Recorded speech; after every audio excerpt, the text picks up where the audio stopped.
দুইটা সংখ্যার স্কয়ার শিখবো, বুঝছো? কারণ পরীক্ষার হলে 63 গুণ 63 ওই গুণের নিয়মে গুণ করতে গেলে কিন্তু একটু প্যারা হয়ে যাবে। এই টেকনিকে তুমি যে কোনো দুইটা সংখ্যার বর্গ কিন্তু খুব সহজে করে ফেলতে পারবা। সো সবার আগে ধরো তোমাকে যদি বলা হয় যে 63 স্কয়ার এটার মান কত হবে, তো এরকম অনেক মানে আমরা দুইটা সংখ্যার স্কয়ার শিখবো, বুঝছো?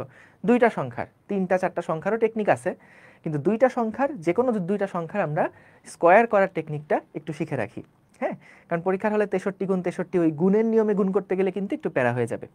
সো এই কারণে দেখো আমরা যেটা করব, এটা টেকনিকটাকে একটু বলি। 63 স্কয়ার না, তো এখানে লাস্টে আছে 3, 3-এর উপরে স্কয়ার, 3 তিরিকে কত হয় 9। সো তুমি যেটা করবা এখানে 9 না লিখে, যেহেতু স্কয়ার করতেছি দুইটা সংখ্যা, সো তুমি এখানে 09 লিখে রাখবা, বুঝছো? তারপর আসো 6 স্কয়ার কত হয়, 6 6 36, এখানে 36 লিখবা। ঠিক আছে, দুইটা কাজ। প্রথম স্টেপ কি বললাম, 3-এর উপরে স্কয়ার করলা, 9 আসলো, তো 2 ঘর জুড়ে সংখ্যাটা লিখবা।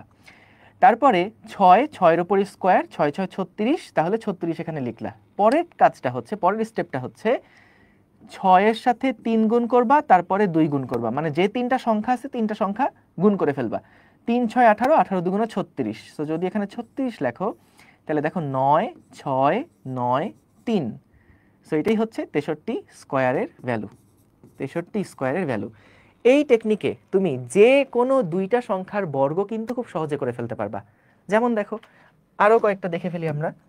যেমন ধরো কত বলবো, ধরলাম 57 স্কয়ার। তো কি বললাম, 7 7 কত, 7 7 49, 5 5 কত 25, এবং তারপরে তিনটা সংখ্যা গুণ করে দিবা, 5 7 2, 5 7 35, 35 দুগুণে 70, এই যে 70 লিখে ফেললাম। সো 9 4 7 5 12, 2 হাতে 1 3, 3 2 4 9, এটা হচ্ছে উত্তর, বুঝছো?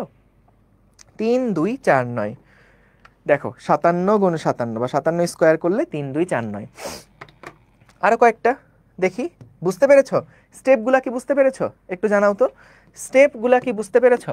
যেমন আরেকটা দেই, সাপোজ যদি বলা হয় ধরো আমরা বললাম 36 স্কয়ার, 36 স্কয়ার।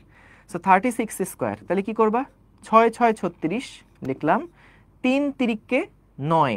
সো 9 তো সিঙ্গেল ডিজিট, সিঙ্গেল লেখা যাবে না, 09 দিয়ে লিখলাম। ঠিক আছে, 3 তিরিককে 9, 3-এর উপর স্কয়ার করব। প্রথমে হচ্ছে এই পাশে লিখবো 3-এর উপর স্কয়ার, ওই পাশে লিখবো 6-এর উপর স্কয়ার। এরপরে 3 6 18, 18 দুগুণে 36, এই যে 36 যদি এখানে লেখো, 6 6 আর 3 9, 9 আর 3 কত হয় 12। সো দেখি 36 স্কয়ার কত হয়, 36 স্কয়ার হচ্ছে 1296। বুঝতে পেরেছো?